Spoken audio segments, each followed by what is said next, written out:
है दोस्तों, कैसे हैं आप सब। उम्मीद करता हूँ आप सब ठीक होंगे। आज का हमारा स्टोरी है, कहीं आप मंकी बिजनेस में तो नहीं लगे हैं।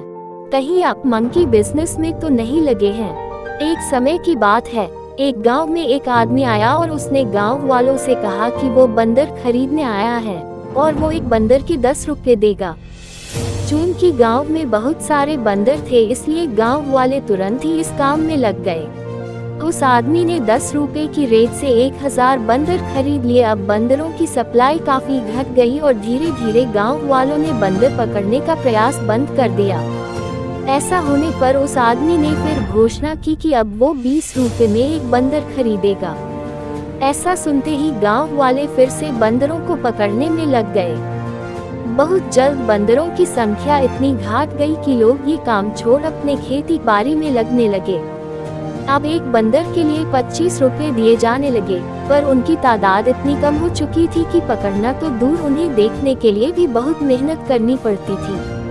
तब उस आदमी ने घोषणा की कि वो एक बंदर के 50 रुपए देगा, पर इस बार उसकी जगह बंदर खरीदने का काम उसका असिस्टेंट करेगा, क्योंकि उसे किसी जरूरी काम से कुछ दिनों के लिए शहर जाना पड़ रहा है।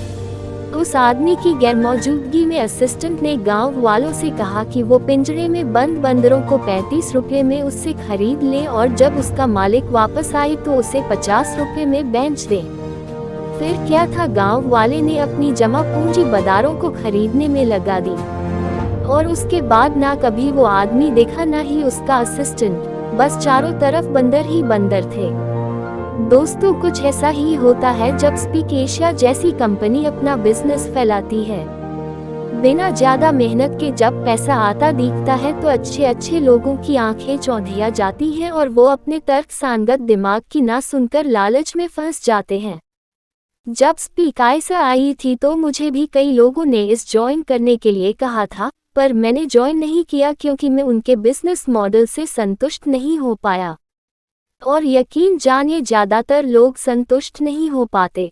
जब बहुत आसानी से पैसा आता दिखता है तो कहीं ना कहीं आपके अंदर से आवाज आती है कि कहीं कुछ गड़बड़ है, पर हम ये सोच के पैसे लगा देते हैं कि अगर कंपनी 6 महीने और नहीं भागी तो भी मेरा पैसा